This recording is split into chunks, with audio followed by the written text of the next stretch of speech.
Good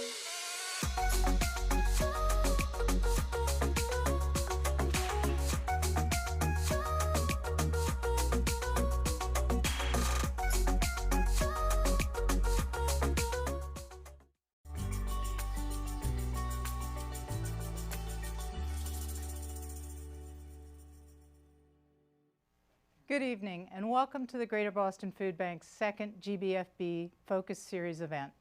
I'm Carol Tinkin, the Greater Boston Food Bank's Chief Operating Officer and SVP of Community Impact. In my role, I've been overseeing the operations and strategic planning for the organization for over 20 years. Today, I am honored to facilitate a conversation on two areas of GBFB's work under my purview: our business and data analytics team and our community impact team. These two teams work hand in hand, and you'll see how data informs where we dedicate resources, both time and money, in order to advance our mission to end hunger here in Eastern Massachusetts.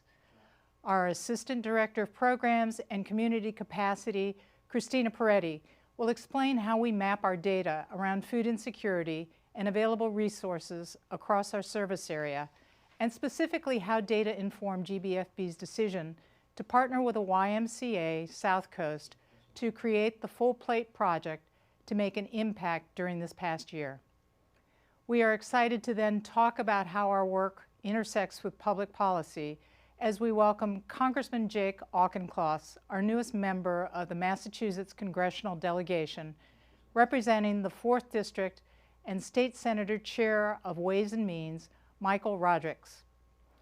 Both of these elected officials represent parts of the South Coast region, an area of high need in our state that was struggling prior to the pandemic and experienced a deeper surge in demand for food as a result of COVID-19. They will be joined by a conversation with Catherine D'Amato, the Greater Boston Food Bank's President and CEO.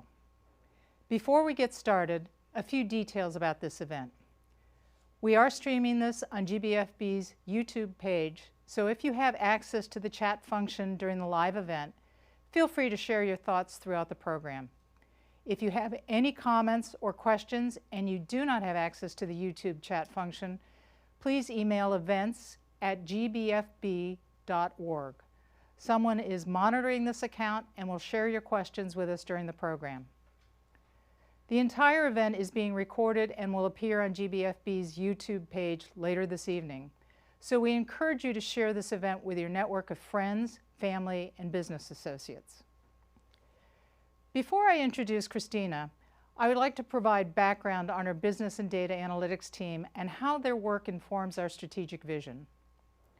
10 years ago, GBFB made its first investment in GIS mapping technology, which allows us to create an interactive map of our service area. Last year, we undertook a reorganization to reaffirm our commitment to data-informed strategy and form the Business and Data Analytics team. This team is the backbone of the Greater Boston Food Bank in many ways, as it supports our operations needs and guides the organization strategically on where we need to dedicate resources and investments. The Business and Data Analytics team provides resources and insights into data concerning unemployment, food insecurity, as well as our own operations to guide our collective hunger relief efforts. One asset they maintain is a publicly available interactive web map detailing our progress towards providing enough food in each of the 190 cities and towns in Eastern Mass, so all those in need have enough to eat. Now that you have a sense of how central data is to our team and our vision, I'm going to introduce you to our Assistant Director of Programs and Community Capacity to share more about how her team uses this data. Please welcome Christina Peretti. Good evening, everyone. I oversee our community impact team that manages program partnerships, community engagement, and capacity building across the 190 cities and towns we serve in Eastern Massachusetts. There's an art and a science to the work that my team and I do. We rely heavily on relationships and partnerships on the ground to inform and determine capacity needs, whether it be infrastructure like trucks or refrigeration, strategic direction on growing their footprint, or exploring different and new distribution models of the outreach. I would say that this is the art. The science is how we utilize the data provided by our business and data analytics team and our network partners, and how we apply that data to those relationships on the ground. So we do this in a number of ways. When we consider bringing on a new program partner, we'll take a look at the list of top communities in need that our business and data analytics team updates every quarter. For example, when we looked to open more school-based pantries, we reviewed this list and saw that Lawrence, Lowell, Weymouth, and Revere were among the top communities of need. We then compared that list with the data on how many students were enrolled in free and reduced price meals at each school. As part of the Community Capacity Program, last year GBFB provided $1 million in general operating funds across our network to support any capacity needs, such as PPE, tents, bags, heaters, or hazard pay to workers due to the pandemic. This was an extension of our capacity building grant program that we've conducted since 2013. Since then, GBFB has distributed more than $1.1 million, investing in infrastructure projects that can truly change an organization's ability to serve their community. Every year, we use the high need communities list to help prioritize how funding is dispersed. This past year, we reevaluated the capacity grant process to ensure that we prioritized funding going directly to partners serving communities of color. And we did that through cross-referencing data on communities of color and the applicants serving those communities. We're currently using the findings in the Gaps in Food Access report released back in May to bring forward some of the recommendations to our partners so that we can work to reduce gaps in food access. Pairing data and key relationships, like with the YMCAs throughout our service area, has been a key strategy to advancing our mission over the past couple of years. Prior to the pandemic, on Valentine's Day of 2020, we used the data to launch the first GBFB-sponsored pantry in partnership with the Mystic Valley YMCA in Medford. Medford, at the time, was near the top of that high-need community list, and now it's at the bottom. We used data during the pandemic, again, to inform our decision to put resources north of Boston toward a new partnership in Methuen with their YMCA, a community that topped that high-need list. And again, this also happened south of Boston with the YMCA Southcoast and the creation of the Full Plate Project. In February of 2020, Fall River was at the top of that high-need community list. There was an elevated and concerning rate of food insecurity in the region, and even with many established partners in the community, we weren't able to meet the high level of need. At the time, we estimated that an appropriate investment of time and financial resources to address this gap would take at least a year to start planning. And then COVID hit. Fall River and the surrounding communities were hurting. Prior to the pandemic, the food insecurity rate in Fall River was estimated to be 1 in 6, or over 14,000 individuals, with a meal gap of 2.4 million meals. And during the pandemic, food insecurity increased to 1 in 5, or almost 19,000 individuals, and the meal gap increased to 3.2 million meals, which was a 32% increase. Now, let me show you how we use our mapping software and how we use data to look at the region. The map is interactive and searchable by community. For each community, the map displays the food insecurity rate and the food insecure population. Network food pantries and meals programs are represented on the map by the green dots. If you continue to drill down, it would allow you to see information on each agency and to zoom in on individual census tracts. Another one of the many map layers is the Meals to Meet goal layer. And like the food insecurity layer, both provide a comprehensive view of our service area and allow us to zoom in on individual communities to see the number of meals distributed as well as the number of meals to meet our 3-meal-a-day goal. The data was clear and the partnerships now obvious. The new programs with the YMCAs are really great examples of where the art and the science of our community impact work meet, or where relationships are informed by data.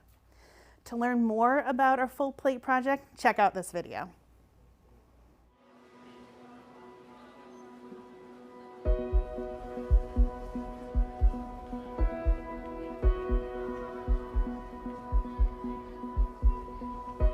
My name is Stephanie Mancini. I am the Executive Director at the Fall River YMCA. Strengthening community is our cause. regardless of race, age, gender, sexual orientation, or financial background.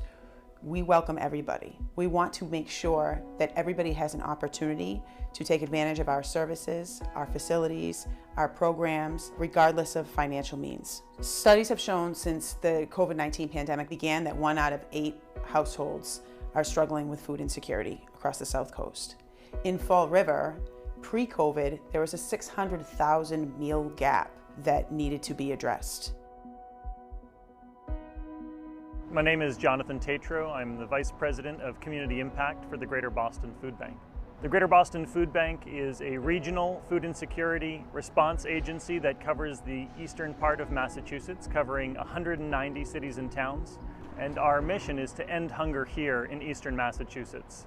As we saw the pandemic start to impact food insecurity rates and we saw demand rising across our region, we recognized that there was a significant gap in Fall River and the South Coast. So we looked for a strong partner that we could connect with to respond to that crisis locally on the South Coast. We connected with Stephanie Mancini and her team and quickly realized that they were the perfect partners for us in this effort. They were missionally aligned with us and were eager to do whatever it took to feed their neighbors in Fall River and the surrounding communities. We began the food distribution in Fall River in April of 2020 with 3,000 pounds of food. We had promoted it all over social media. The information definitely got out there. We were able to get rid of that food very quickly.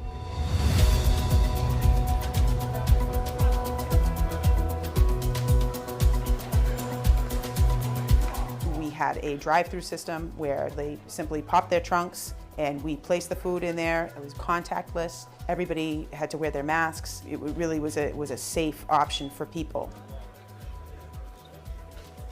The response in the community to the mobile markets hosted by the YMCA is just a testament to their place in the community on the South Coast and why they make such a fantastic partner. They're trusted by the families that see them as a local resource that they can go to for help in a time of need. It's been a year now and they've distributed almost 200,000 pounds of food as part of their response to this pandemic. Due to the success at the Fall River location, an even larger opportunity came across to partner on a long-term basis with the Greater Boston Food Bank. We were able to expand into what was later called the Full Plate Project, which encompassed the Swansea location, Wareham, New Bedford, and Dartmouth.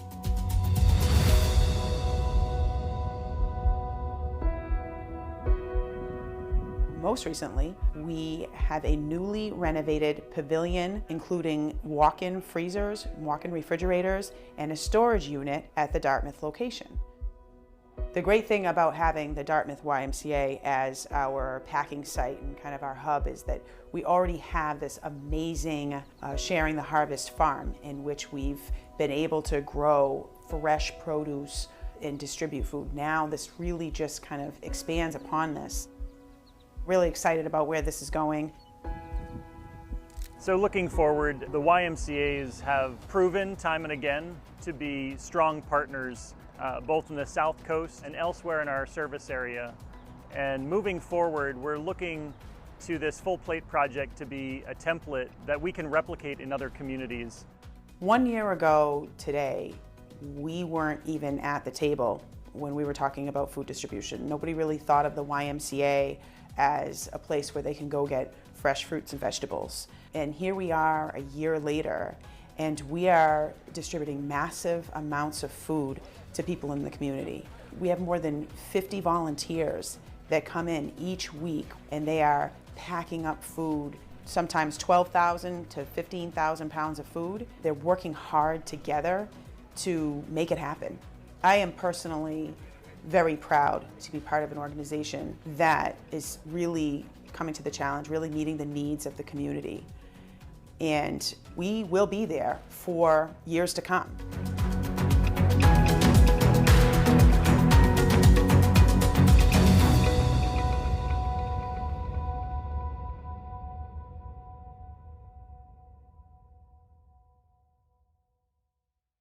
Thank you, Christina. And let me take this moment to thank your entire team as well as the YMCAs we work with for being such incredible partners.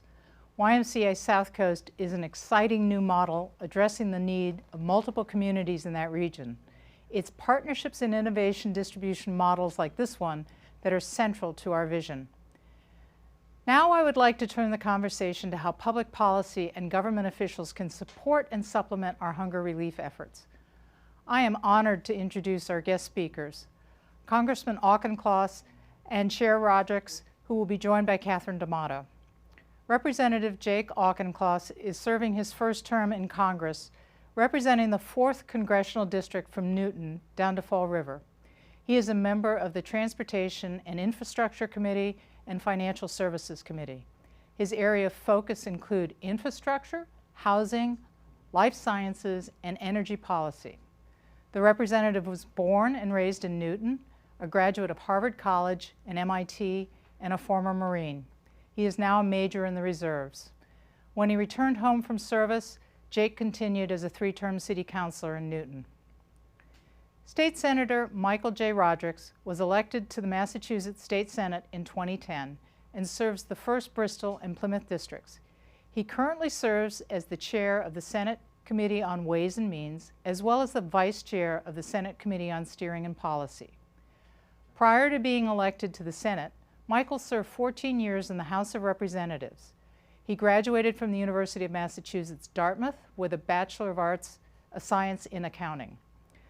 They will be joined by the Greater Boston Food Bank's President and CEO, Catherine D'Amato, who is a tireless advocate for the hungry for more than 40 years and led GBFB for the last 25 years. During her tenure, she has transformed GBFB into a $180 million charitable business and increased GBFB's distribution from 7.5 million meals a year to more than 82 million healthy meals this past year. Please welcome Catherine D'Amato, Representative Auchincloss, and Chair Rodrigues. Thanks, Carol. I'm very pleased to have the opportunity to have this next conversation on the heels of talking about our data and community impact work. Because if there's one thing I know, it's when there is awareness, action, and political will, combined with public, private, and government collaboration, we can solve any problem. So with that in mind, I'd like to start with a few questions to our 2 guests tonight, Congressman and Senator. I think it's also important to note that the 2 of you have worked together for a very long time in the southeastern Massachusetts district. So we're going to start with you, Chair Rodrigues. I remember putting on a list many years ago that your communities and many of your communities were a very high need area. And when we met after the pandemic, this program that you just saw has helped to bring a lot of very specific and much needed food resources into your district. So can you please specify how your role has played in helping your district look at food insecurity in a new and different way, and in particular, anything that you would like to say about MFAP, a very important statewide program? Thank you, Catherine, and good evening. And first of all, let me just express my appreciation for all you do, not just for my district in the South Coast, but throughout Eastern Massachusetts. I still remember the first time we met in my office at the State House, and we talked about food insecurity throughout the Commonwealth, and specifically in my district. And you pledged to continue to work with us to address those issues, and you've lived up to that. So thank you very much. And by partnering with the YMCA, it was brilliant, because they really have the finger on the pulse of the most needy within our community. So thank you. Food insecurity has been a major topic throughout the pandemic. Right at the initial, one of our first actions as a legislature was to do what we call the COVID-19 supplemental budget, where we added $9 million to MFAB, the Massachusetts Emergency Food Bank. And during our operating budget, we increased the MFAB, I believe it was $16 million annually, up to $30 million, where it has been maintained since, because it's critically important. And you talk about data. One of my favorite sayings in the Senate Committee on Ways and Means is, dollars follow data. So the more data that you can collect, the better you can analyze it, the better you can distribute it, and the more easily we can understand that data is beneficial to you and to everyone, because that's what the dollars follow, is that data.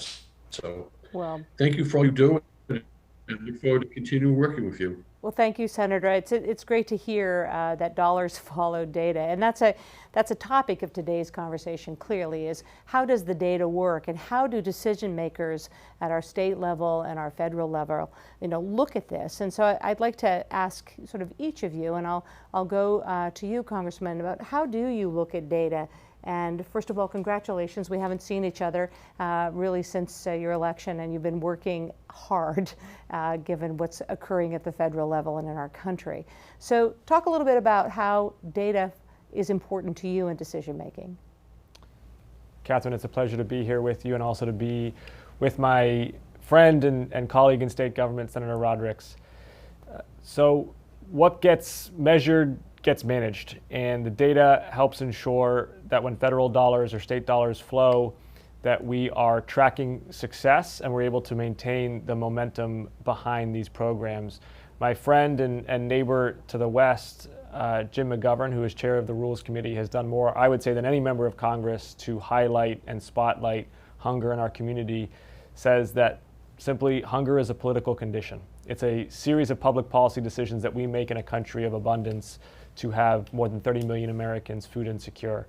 And data helps crystallize those decisions and makes them inescapable for policymakers, so that when we have opportunities to make big, bold investments like we did with the American Rescue Plan, we take advantage of that opportunity. And with the American Rescue Plan, we were able to increase SNAP benefits, for example, by 15%. And now the work ahead of us is to make those increases permanent. Congressman, do you see those benefits? As you think about COVID, we saw a lot of addition to benefits, we saw extensions, we saw waivers. I know that the senator knows this, and in our state we had to seek many, many waivers.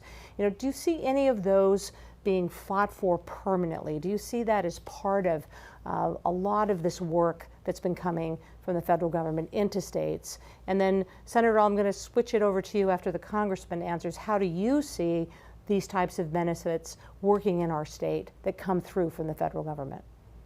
Short answer is yes. As I said, the American Rescue Plan increased SNAP benefits.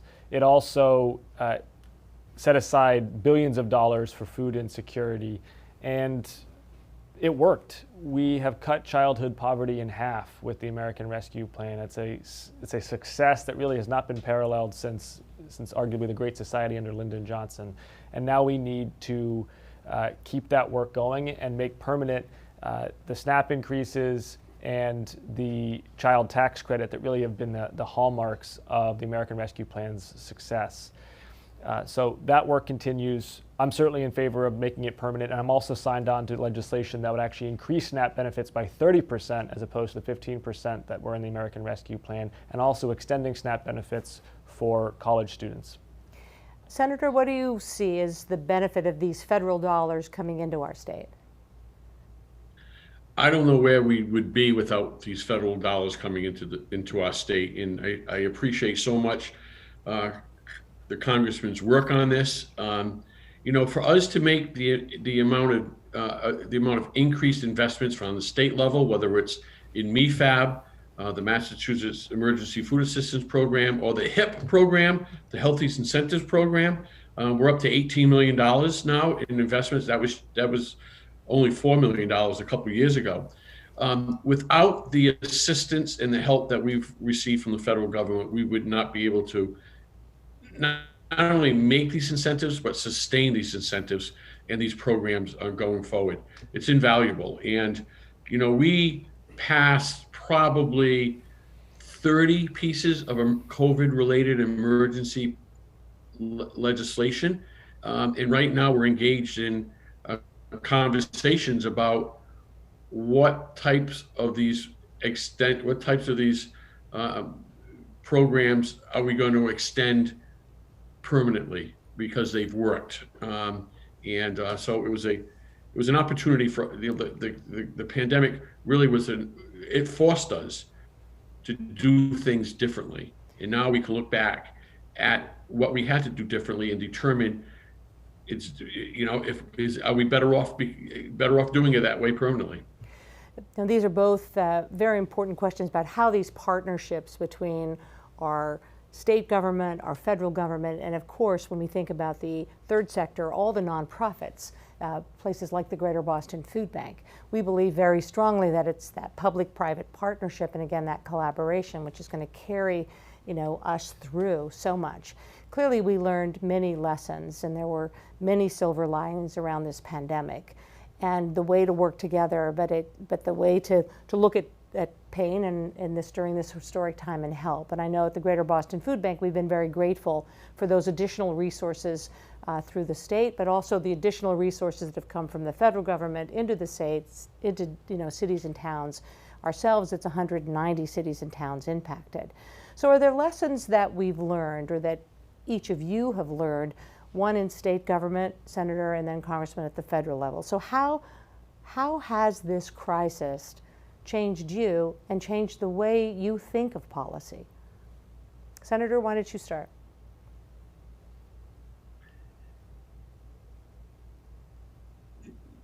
Crisis does not affect everyone equally. And when this crisis and this pandemic first hit, I remember it came upon us quickly. No one heard of COVID-19. The next thing you know, we have the state shut down, a state of emergency, a public health emergency declaration by the governor, and all non-essential employees were told to stay home. Schools were shut down. And then we realized how this pandemic was affecting people differently. For instance, you look in Fall River, where the schooling education was done remotely, where homes did not have internet connectivity. Homes did not have, tablets and laptops.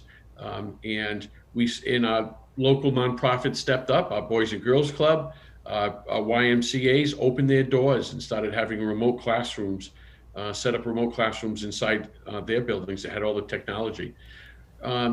So it really showed the divide between, I don't want to say, the haves or have-nots, or those with resources and those without resources. And it exacerbated things like food insecurity, where we all stepped up, and I'm very, very proud of how we've come through it. Sure. And Congressman, what changes have you seen, or how will you approach policy making differently now that we're, coming through and learning to live with a COVID pandemic? Well, first, I want to agree with how Senator Rodrigues framed this. It's absolutely true. And the Massachusetts 4th is really a district that exemplifies the stark divide that we have in opportunity in this country. I've got 5 of the wealthiest towns in Massachusetts in my district. I've also got a half dozen of the most low-income cities and towns in Massachusetts, all within the Massachusetts 4th, all within a 45-minute drive of each other, each of whom experienced this crisis and whose elected leaders had to respond differently to this crisis. So I think his points are spot on. And it's through the efforts of the Greater Boston Food Bank, as well as local nonprofits like the Auchincloss YMCA in North Attleboro, the Fall River YMCA, that were really pillars and bedrocks of their community when people were most hurting. So as Senator Rodrigues said, this has been the worst of times, but also the best of times in how people responded. I think for me, I view this as a generational opportunity. Governance, especially at the federal level, in fact, I would say most at the federal level in this country historically has not tended to happen in a linear fashion, meaning that every year a certain amount of legislation happens, a certain amount of government happens, a certain amount of progress is made. It doesn't tend to work like that. It tends to be every 10 or 15 years, there's sort of a window of opportunity and a spasm of good governance, and then for another 10 or 15 years, there's gridlock, frankly. Well, we've had gridlock for quite a while now, for about a decade, but this window, with President Biden in the White House, with Democrats in control of Congress, with the country still reeling, still hurting from the pandemic, is an opportunity for big, bold investments in physical infrastructure, of course, fixing roads and bridges and transit and high-speed internet, but also in human and social infrastructure, in childcare and early education, in food security, in community college, and things that are going to prepare people not just to access jobs and services, but to thrive in them. It clearly does seem like a once-in-a-lifetime opportunity for our generation to be thinking about how we can cause and affect systematic changes. I mean, food insecurity has been with us. I've been in this work for nearly 40 years, and in such, it always surprises me when people don't quite understand what food insecurity is or how to grow food security. And that sense of lack of awareness, truly for us at the Greater Boston Food Bank, was not as known to the public. And the pandemic was for us that silver lining that catapulted issues of inequality, issues of access, issues of communities being served differently across our state and across our country. So for us, that awareness now has risen, and we want to thank both of you and thank our legislators, government officials, state and federal level, and our donors who just helped keep us running and kept so much running. But in that, we're still sitting with this lack of awareness around the issue of food insecurity. And our recent study showed that 1 in 3 in Massachusetts was food insecure. And more importantly, you both mentioned this in terms of SNAP benefits and other benefits, school meals, elder feeding, WIC, fuel assistance. There's so many things. But this study showed that half of those who responded to the survey did not believe they were eligible for SNAP. This is a common problem. So have either of you in your seats, because clearly you have advocates coming in every day asking for your help or asking for the increase in SNAP. So Congressman, I want to ask you first. You talked about your pledge to increase that percentage even more in the growth. So what do you feel the likelihood that is? SNAP is an incredibly workable, usable, friendly, but also nutrition at the center of it program. Talk to a little bit about how you think that could be possible. It could be possible because there's greater awareness of the need, as you've said, and also, to put it bluntly, because Democrats are in control of Congress and the White House. And so we've got the votes, especially on a reconciliation bill, to extend SNAP by 15% in terms of the benefits. As I'm sure you're aware, the SNAP benefits right now are a little bit more than $1 per meal. I mean, they're not sufficient.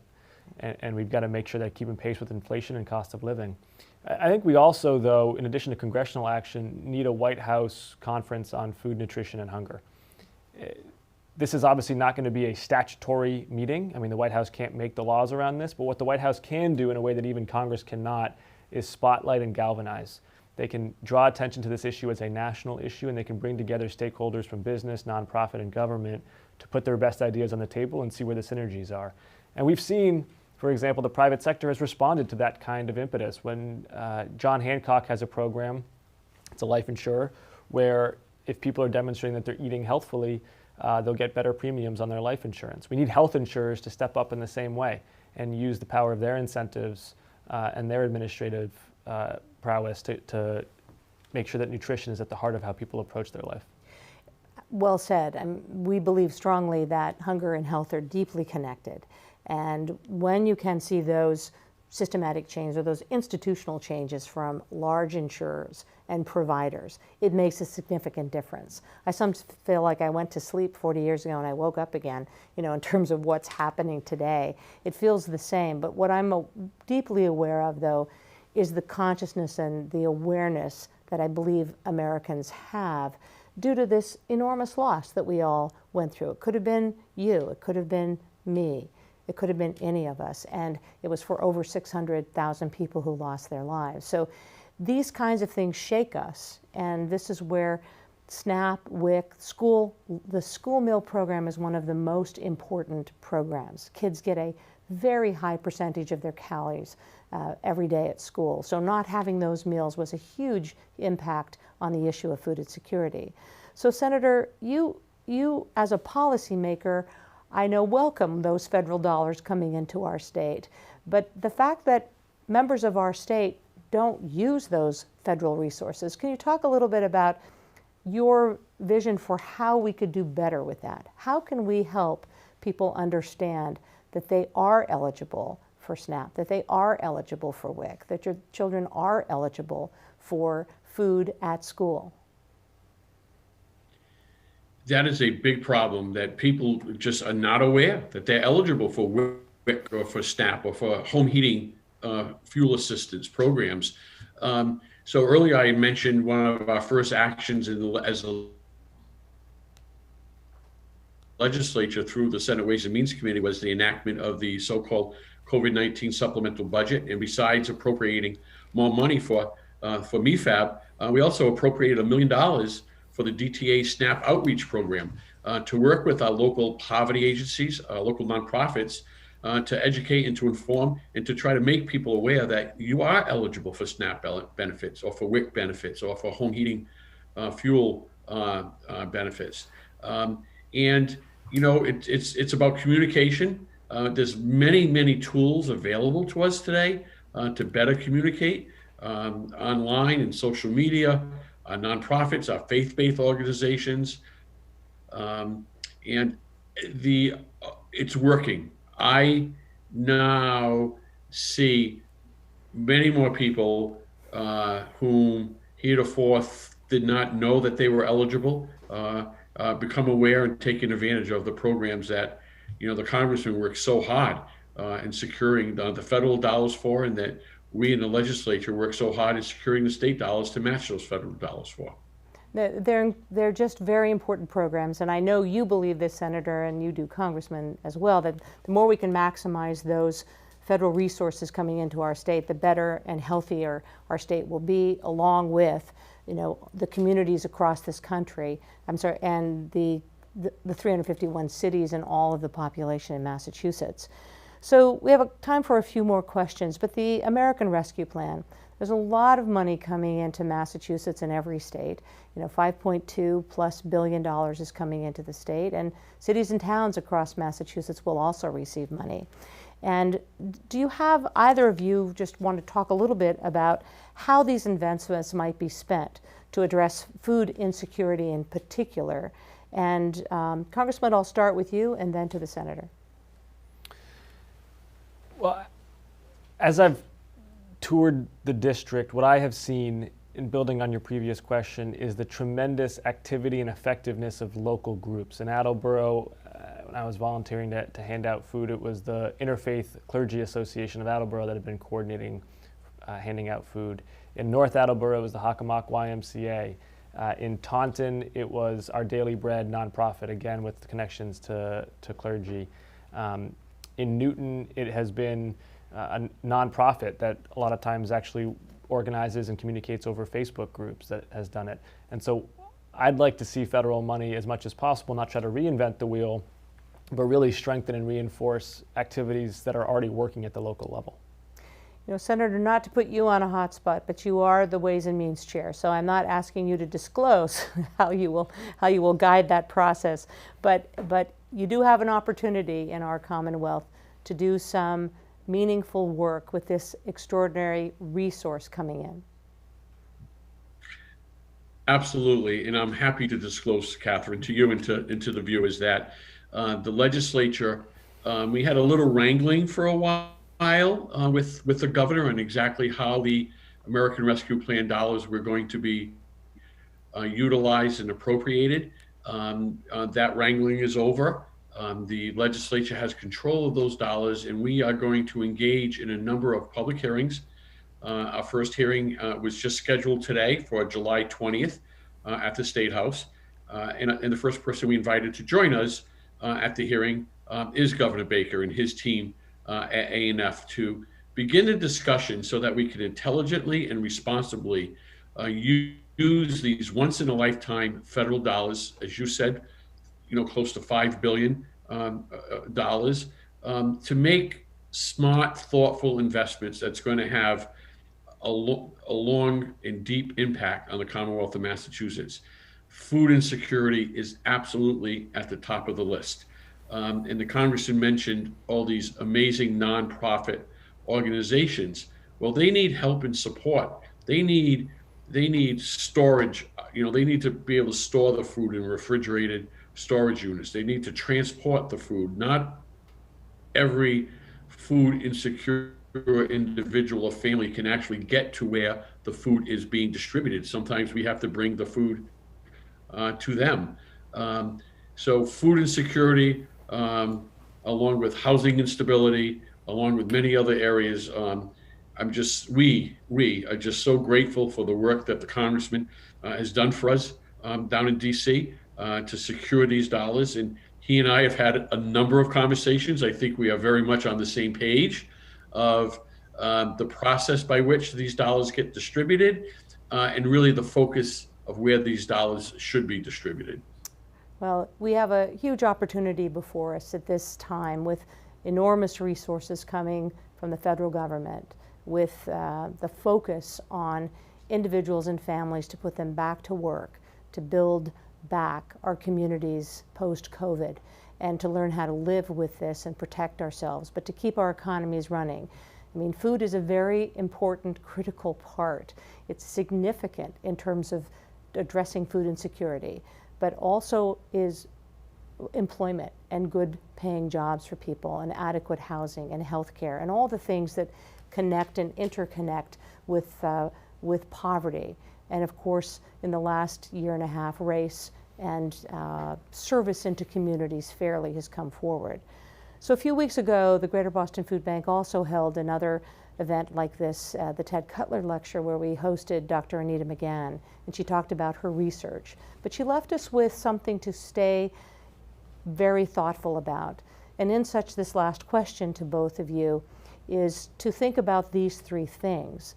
You know, her research focused on the three themes of volatility, consequences, and complexity, and that COVID delivered all of those to us, but it also challenged us to solve problems and to join together and to come up with solutions. You know, when you think about the program we saw today at the Y, and I've heard each of you mention your awareness of the role of the Ys in your communities, we are working with programs in and during COVID that we never worked with before. That is the rise of each community stepping forward to say we're going to help. So how will you look at volatility, complexity, and the consequences that we're going to be living with and turn those into a positive for the people we serve throughout Eastern Massachusetts? So Senator, I'll start with you, and then Congressman, please. Thank you. That's so well said. You know, I think our recovery only works when it works for everyone. And at this time, it's vital for every level of government to not lose sight of the people who have been hit hardest by the public health and economic consequences of the COVID-19 pandemic, and to continue to do what we can to support low-income families across the continuum of supports and programs designed to help them in the Commonwealth. And that's done by working in partnership and collaboration with amazing organizations like GBFB, like our YMCAs, like Angels Anonymous, and all the many food banks, our Citizens for Citizens organizations, PACE, you know, this amazing team of committed nonprofits throughout my district, throughout the Commonwealth of Massachusetts. And as long as we don't lose sight of that, as long as we all work together, I think our Commonwealth is going to continue to get stronger and better every day. Thank you, Senator. Congressman, how do we address volatility, complexity, and consequence in the time of COVID, and that we now have this as part of who we are? Your question brings to mind something I was reading actually just the other day, one of my favorite vignettes of Abraham Lincoln in the middle of the Civil War. In an address to Congress, he said, the dogmas of the quiet past are unequal to the stormy present. And I think that is so salient today in Washington, D.C. The partisanship, the bickering, the tired platitudes that have gotten us here are not going to get us forward. We need a new generation of leadership in Washington, and we need a renewed resolve to really work together to get things done. Well, on that note, I just want to say thank you personally. Again, you've done so much for so many people across this country. And I'm going to pass it back to Carol to bring us to a close. Thank you both so much. Thank you. Thank you very much. Thank you, Catherine, Congressman Auchincloss, and Chair Rodrigues for today's conversation. We really appreciate you taking the time to have this discussion to help us give us a perspective on food insecurity through a government lens at the state and national level.